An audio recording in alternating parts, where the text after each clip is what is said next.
Hi, my name is James Mariano, and in the coming weeks I will be completing the final stages of my master's in secondary education with a concentration in English at the University at Albany. Although I didn't originally pursue education in undergrad at Springfield College in Massachusetts, my experiences with the Y Club and other organizations at the school led me to facilitating workshops with middle, high school, and even college-age students. These workshops began to give me the passion that I now have for getting youth involved within schools and to try and give them the ability to find their passion. The philosophy that my undergraduate school prided itself on was the idea of spirit, mind, and body. Simply, it's not just about books, but also about the attitude that you exhibit in anything you do. My first goal as a teacher is to make every student succeed to the best of their ability. Understanding where each student has come from academically and physically in the past can give insight as to where the bar should be set for each student. Another goal of mine is to create a rapport with each of my students to the best of my ability to help the learning process. Students need to have a willingness to learn in order to retain any information. And my hope is that by creating this rapport with them, I will then open them up to the idea of learning. I believe that public speaking is an important skill, if not the most important skill that a student can become more comfortable with. This skill has been fleeting with the increasing advancement of technology. Students are constantly messaging each other, which is leaving the art of face-to-face communication to a minimum. My goal is to bring back this art because of its importance in creating relationships. I feel that my students should have a better understanding of others' perspectives when they leave my classroom. The more that students can get themselves outside of the bubble that is most middle and high schools can give them better tools to succeed outside of the classroom. My students should not only have a good understanding of English literacy skills, including critical thinking, but a belief that their thinking skills can create a positive impact to others once they leave the classroom. If classrooms are supposed to be the stepping stone to the future for each and every student, then students also have to want to gain something from the class. And I believe it is my job to help them find that reason to want to learn.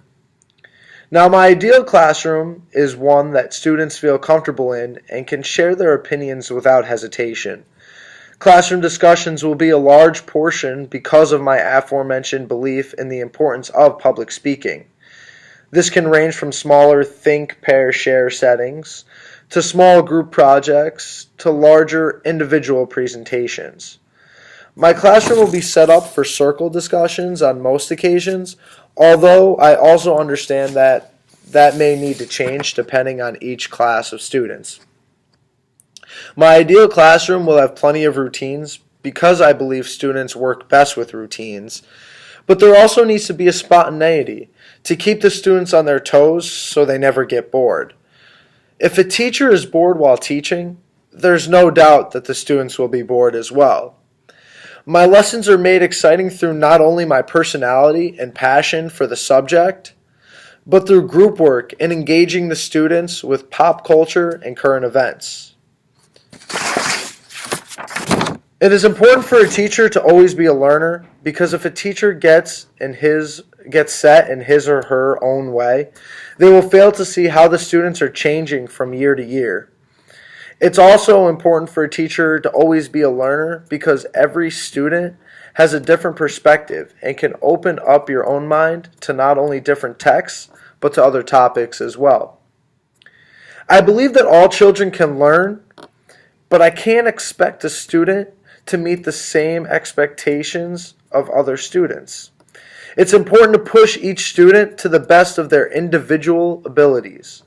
I believe this leads directly into differentiation. In terms of differentiation, I'm a firm believer in group work based on the different types of students.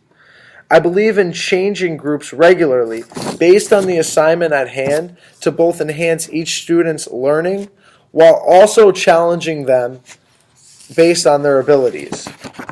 When having mixed groups of both fast and slow learners, the slow learners will be able to see how the fast learners got to the answer, while the slow learners can also give a different perspective that the fast learners may not have originally thought of. It's important that the students understand that they all play a valuable role in the learning process. These differing perspectives go directly with what I want my students to get out of my class as well. On the other hand, having similarly grouped students can allow for the fast learners to put their minds together to get to a higher level of thinking, while having the slow learners in a group may give them some troubles. I would be able to focus my attention to help that group. Problem solving is a key skill to develop in the classroom.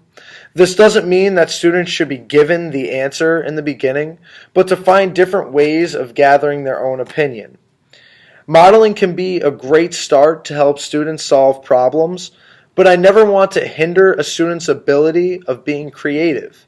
And so, although there may be guidelines, students will usually have the option of thinking outside of the box when formulating responses. Because of my high priority with communication with the students, I also believe in transparency with the parents. Parents should be made aware of student progress or lack thereof as much as possible. Educators only have so much time with their large amount of students, and communication with parents can bridge that gap that some students may fall into. I believe that showing an open hand in the beginning can get rid of misconceptions that parents may have before even understanding what the goal of the class was about. If there is a certain platform that a school uses, I'm more open to using that platform for communication, but I've used Schoology and the Remind app in the past while coaching to communicate with parents. Discussing events with parents about their child in the classroom shouldn't always have a negative connotation. Although parents should be notified of their child's poor behavior, it may leave a larger impact for the parent when they hear of the good that their child has done. This shows that you're really putting the effort in when you can take the time to discuss good things with a parent because you don't know if that parent has ever received that comment before. Lastly, I find it very important to be a supportive faculty member because everyone knows the feeling of being an outsider at one point in time. The feeling of being in the minority is a feeling that not everyone encounters until entering a new place.